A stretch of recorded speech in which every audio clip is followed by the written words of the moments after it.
Hello, hello. My name is Tymisha Harris, and I am from Josephine the Play. You are watching Eclectic Arts.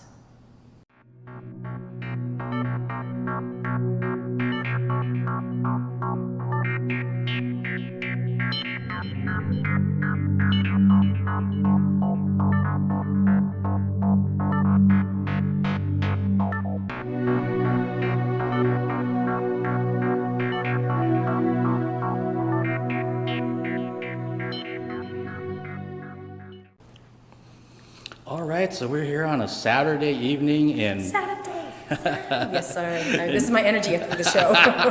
No, it's awesome. Here in Bothell, Washington. For people that aren't from here, we're north of Seattle, basically. And I just had a chance to see the amazing Josephine Baker show that Tymisha just put on, so it was spectacular. Thank you. Yeah, I'm glad you enjoyed it. I hope it was a little bit of a surprise and you didn't know what you were getting into. That makes it better. Well, I think, like I was talking with a couple people out here in the lobby, that people know the name Josephine Baker, but some people don't know anything about her story whatsoever, and you told it in so many different chunks from being 11 all the way to the end and everything in between. Yeah. So how did this whole show kind of get started in the inception of it?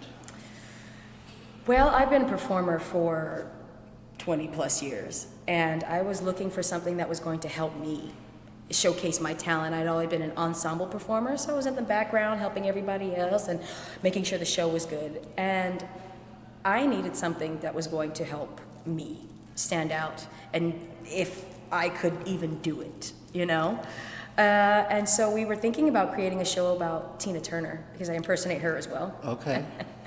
But Tina is still alive. Her story has been told in a movie. It was been told well. And somebody suggested Josephine, and at the time when we were creating it, we were getting a new president.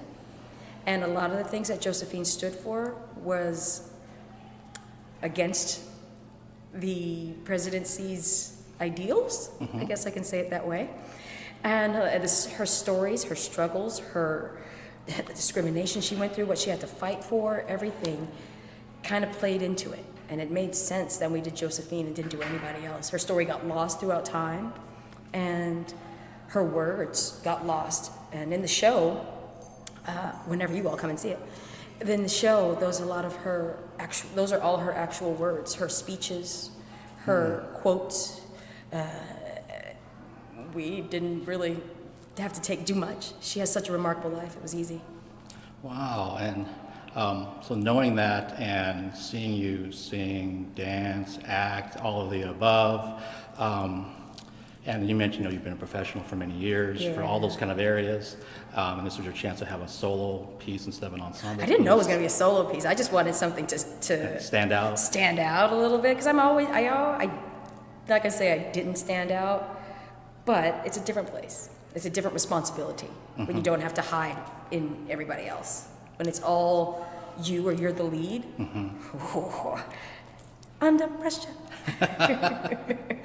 Yeah, as I was sitting there watching the performance, it dawned on me that I've never seen a one-person show before until this one. Yeah, and so for all the musicals and theater and things I've had a chance to review, that's when I started getting even more impressed by everything you had to do, because it's just you out there. There's nothing to fall back on or to kind of hide behind. Did you see the fall? Did you see the fall? I was going to mention that, but since you brought it up, but you seamlessly worked it into the show. And I planned it. Kept it moving. I planned it.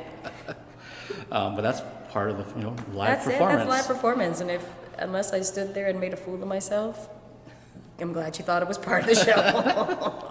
Well, and one thing that definitely came to mind is, you mentioned that you're going to be going to Arkansas and also to Scotland this summer.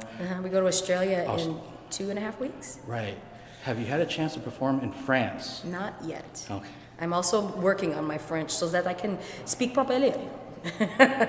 I just thinking, but it's been so much background there being in France. I'm thinking, wow, if this show got performed there, what a huge opportunity that would be. It's going to be epic when we get there, and I believe us going to Scotland and to Australia and getting over into cities in Europe will help us tremendously to be able to get to France, to get to Europe. Hell, I'll go to New Zealand. I don't care where the show needs to go. Somebody was talking about, let's come to Hawaii. Yes. Yes. So, and put your feelers out there, put it out in the universe. That I know the show needs to be told to people. And I know a lot of people need to hear the message so that they can come back and rethink how things have been done. So it's an honor. I really hope it does. Yeah, so do I. One other thing I want to kind of ask is, with your background in preparing for this role, I mean, how much time, you must have spent countless hours like looking at, performances, reading things, hearing things. I still do it. A lot of people are bringing us, send pictures all the time and things that we never had. And I feel like I can always continue to learn from her. She had so much to bring to the table. And when we do get to France, I'm sure I will have to do a couple more numbers in French. So that's going to be the biggest challenge. And not challenge, but step. It's gonna be one of the greatest things ever to return to her adoptive homeland and excel and reunite the people there with her.